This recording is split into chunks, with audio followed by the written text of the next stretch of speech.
आदिवासी विभाग 2026 ची आताची सर्वात मोठी अपडेट आहे आणि ती अपडेट म्हणजे राज्यामध्ये चौकीदार या पदांसाठी तब्बल 416 पदांची भरती होत आहे. परीक्षा कोण घेणार, कोणत्या कास्टला, कुठं, किती जागा, ह्या सर्व गोष्टी तुम्हाला इथं सांगण्याचा प्रयत्न असेल. अर्ज कालावधी सुद्धा सुरुवात आहे आज दुपारी 3 वाजल्यापासून 27 एप्रिल ते 18 मे पर्यंत तुम्हाला अर्ज करता येणार आहे. महत्त्वाची गोष्ट म्हणजेच काय, यावेळेस तुम्हाला जे की जाहिरात आलेली आहे, यामध्ये परीक्षा पद्धती सुद्धा समजून घेणं तितकंच गरजेचं आहे. चौकीदार आहे म्हणजे फक्त 2-4 म्हणजे न्यायालयाच्या शिपायाप्रमाणे 30-40 प्रश्न होईल का? असं नाही. माझ्या मित्रांनो, तब्बल आपल्याला 200 गुणांची लेखी परीक्षा इथं द्यावी लागेल आणि 200 गुणांची लेखी परीक्षेच्या हिशोबाने आपल्याला तयारीसुद्धा करावी लागेल. तर आपण जास्त वेळ न वाया घालवता डायरेक्टली आपण त्या जाहिरातीवरती जाऊया. जसं की तुम्ही स्क्रीनवरती पाहूया, जाहिरातपूर्वी काही सेकंद तुमचे घेतो. चौकीदार गट ड च्या संदर्भात आपण आदिवासी विभागाची एक भरतीची बॅच आणलेली आहे, जी की फास्ट ट्रॅक बॅच असणार आहे. बॅचमध्ये त्याच गोष्टी घेऊ, ज्या गोष्टी पेपरमध्ये येतात आणि या IBPS पॅटर्ननुसार घेणार आहे. लाईव्ह प्लस रेकॉर्डेड ही बॅच आहे. या बॅचमध्ये सर्व विषयाची गणित, बुद्धिमत्ता, मराठी व्याकरण, सामान्य ज्ञान आणि इंग्रजी व्याकरणाची तयारी करून घेणार आहे. मी स्वतः यामध्ये शिकवतोय. इंग्रजी व्याकरणाला दुसरे सर शिकवणार आहे. त्याचबरोबर जी-केला सुद्धा दुसरे सर आहेत. तर संपूर्ण टीम आम्ही आपली ही तयारी करून घेऊ. फक्त आपण जर एकंदरीत विचार केला तर ₹200 पर सब्जेक्टने आम्ही आपली बॅच हे कंप्लीट करून घेतोय. महाराष्ट्रात सर्वात कमी दरामध्ये, सोबतच डिजिटल बोर्डची शिकवणी असणार आहे आणि महत्त्वाची गोष्ट म्हणजे झालेल्या क्लासचं PDF तुम्हाला पाहायला भेटेल. एक क्लास तुम्हाला किती पण वेळा पाहता येणार आहे. महत्त्वाची गोष्ट म्हणजे याची व्हॅलिडिटी ही परीक्षा संपेपर्यंत आपण ठेवणार आहे. PP अकॅडमी ॲप्लिकेशन डाउनलोड करून घ्या. ॲप्लिकेशनची लिंक डिस्क्रिप्शन बॉक्समध्ये दिलेली आहे. ज्याही पोरांना बॅच जॉइन करायची आहे, त्यांनी या नंबरवरती मला कुठल्याही पद्धतीचे प्रश्न असतील तर कॉल करू शकता किंवा बॅचची लिंक डायरेक्ट डिस्क्रिप्शन बॉक्समध्ये दिलेली आहे मी. तिथून तुम्ही ॲप्लिकेशन डाउनलोड करून बॅच जॉइन करू शकता. आता सुद्धा लेक्चर तिथं अपलोड करणं सुरू झालेले आहेत आजपासून सुद्धा. ओके, चला काही हरकत नाही. माझ्या मित्रांनो, ही ती आपली जाहिरात आहे डिटेलमध्ये. महाराष्ट्र शासन आयुक्त आदिवासी विकास राज्य महाराष्ट्र नाशिक.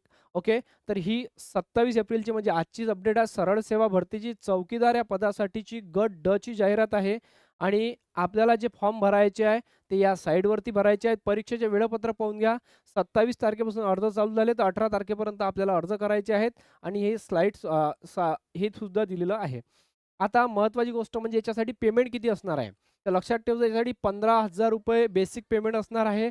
गट ड चं पद आहे ज्याला आपण वॉचमॅन म्हणतो आणि टोटल 29 ठिकाणी जागा आहेत. एका ठिकाणी रे 29 ठिकाणी तब्बल 416 जागा आहेत आणि कोण्या कास्टमध्ये किती जागा असतात? एक्झाम्पल ऑफ हे कुठलं आहे? तर हे आहे जिल्हा अहमदनगर, राजूर तालुका अकोलेचं.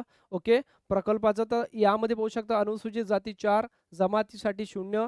त्यानंतर इथं दिसेल तुम्हाला एकूण आरक्षित पदं 15 आहेत. आराखीव पदं इथं नाही आहेत. SC-BCचे 2 आहे, EWSचे 2 आहे, इमावचे 3 आहेत आणि विमा प्रोचं 1 आहे. अशा प्रकारे ही जाहिरात आहे माझ्या मित्रांनो. हे तुम्हाला 29 घटकासाठी असं पाहता येईल, जसं की हे धुळ्याचं आहे. ओके, कुठं 4-5 ही जागा आहेत, कुठं 40 प्लस ही जागा आहेत. ते तुम्हाला काय व्यवस्थितरित्या पाहून घ्यायचं आहे. याच्यावरती मी तुमचा टाईम घेणार नाही. तुम्हाला कुठं फॉर्म भरायचा आहे ते तुम्ही स्वतःहून पाहू शकता. आपल्याला जे महत्त्वाचं आहे त्याच्यावरती डायरेक्ट आपण जाऊया. ओके, जेणेकरून तुम्हाला मी त्या गोष्टी तुमच्या प्रश्नांचं उत्तर पटपट देऊ शकेल. वयोमर्यादा किती, परीक्षा पद्धती कशी असणार आहे. ठीक आहे, डन.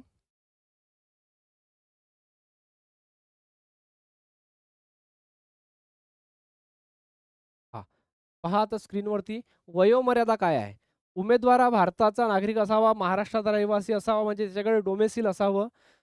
जाहिरातीत नमूद केलेल्या पदांसाठी अर्ज करणाऱ्या उमेदवारांचं वय हे 1/4/2026 यापर्यंत ग्राह्य धरण्यात येईल आणि जर तुम्ही ओपनमधून अर्ज करत असाल तर तो उमेदवार हा 18 वर्ष ते 38 वर्षाच्या दरम्यान असावा. 38 पेक्षा जास्त नसावा, 18 पेक्षा कमी नसावा. जर तो उमेदवार हा कास्टमधून अर्ज करत असेल तर तो उमेदवार 18 कमीत कमी आणि 43 पेक्षा जास्त नसावा. Okay, done.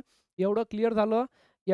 यानंतर आपण इथं पाहिलेलं असेल वयोमर्यादा. याच्यानंतर जो फॉर्म भरणारा कार्यकर्ता आहे तो हा माध्यमिक शालांत प्रमाणपत्र उत्तीर्ण केलेला असावा. म्हणजे काय, SSCची परीक्षा त्यानं काय उत्तीर्ण केलेली असावा आणि हे सुद्धा अर्हता 1 एप्रिल 2026 पर्यंत जी धरण्यात येणार आहे.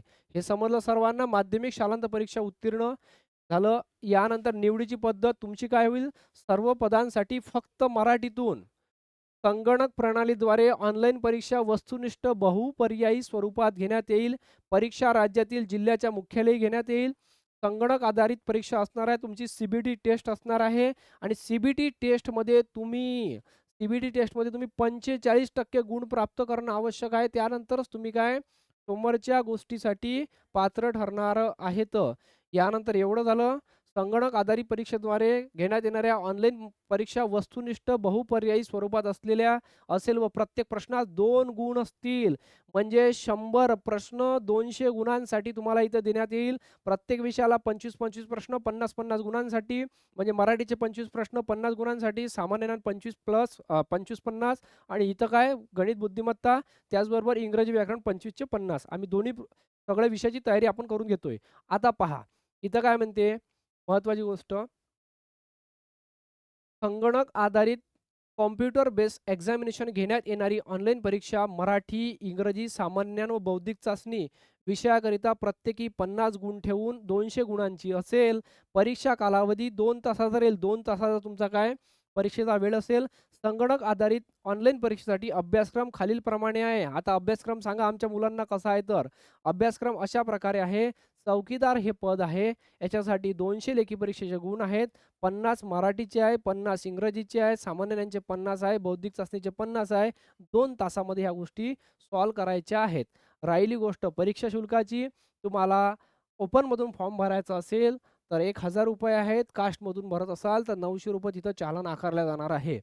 आता अर्ज करण्याची जी पद्धत आहे, उमेदवार कोणत्याही एकात्मिक आदिवासी प्रकल्प कार्यालयाच्या कार्यक्षेत्रांतर्गत असलेल्या पदांसाठी अर्ज करू शकेल. कोणत्याही एकात्मिक अशा उमेदवारात तो ज्याने राज्यातील निवड केलेल्या परीक्षा केंद्रावर परीक्षेस उपस्थित राहून परीक्षा देणे बंधनकारक राहील. शैक्षणिक अर्हतेनुसार उमेदवारास एकापेक्षा अधिक अर्ज करावायचा असल्यास उमेदवाराने स्वतंत्र अर्ज व स्वतंत्र शुल्क भरावे. आता याचं थोडं समजून घ्या. जर तुम्ही 29 घटकासाठी जागा निघाल्या, तुमची 2-3 जागांसाठी फॉर्म भरायची इच्छाच आहे, तर त्यानं काय करायचं मग? तेवढे रुपये त्यांना तेवढ्या वेळ भरायचे आहे. त्याच्यासाठी तो अर्ज करू शकतो. प्रस्तुत परीक्षेसाठी फक्त ऑनलाईन पद्धतीनेच अर्ज मागवण्यात येत आहे आणि संकेतस्थळ तुम्ही पाहू शकता. याचबरोबर अर्ज करण्यापूर्वी तुम्ही आणखी फॉर्म भरण्यापूर्वी स्वतःच्या काचच्या जागा, याचबरोबर आपण तिथं अर्ज करू शकतो काय, ह्या माहिती स्वतःहून वाचणे गरजेचं आहे. शैक्षणिक पात्रता आपण त्यामध्ये बसतो का, नंतरच तिथं अर्ज फिलअप करायचा आहे. एवढं क्लिअर झालं. आता यानंतर आपल्याला 18 तारखेच्या नंतर ह्या गोष्टी अर्ज करता येणार नाही. 18 मेच्या पूर्वीच 18 मेची वाट न पाहता अर्ज करायचा आहे. आता हे तर तुम्हाला डॉक्युमेंट वगैरे माहीतच असेल तुम्हाला या सगळ्या गोष्टी हस्तलिखित. फक्त इथं काय समजलं तुम्हाला, एस-एस-सी माध्यमिक परीक्षा उत्तीर्ण, 43 वर्षापर्यंत कास्टवाल्याला, 38 वर्षापर्यंत जनरलला, त्यानंतर ऑनलाईन परीक्षा होणार आहे, 200 गुणांची लेखी परीक्षा होणार आहे. एवढंही क्लिअर समजलं, क्वालिफिकेशन झालं, पेमेंटही माहीत पडलं.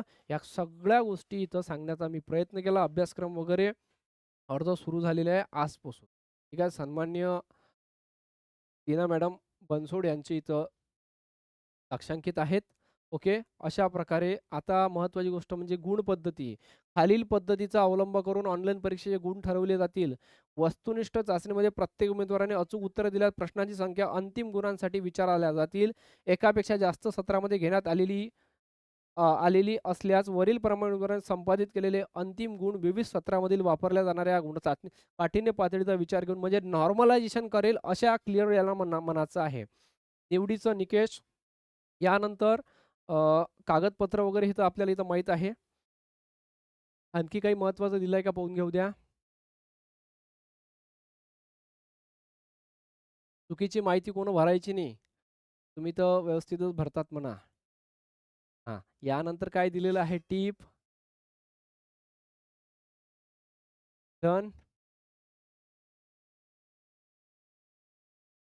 एवढं आहे माझे मित्रांनो, हे भरतीच्या संदर्भात तुम्हाला कुठल्याही पद्धतीची अडचण असेल, जर कुठली माहिती समजली नसेल, तुम्ही काय करा, मला मेसेज करू शकता व्हिडिओच्या कमेंट बॉक्समध्ये.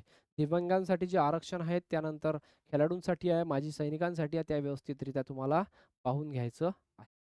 ओके. तर आपली ती बॅच आहे. एकदा तुम्हाला परत बॅच दाखवून देतो.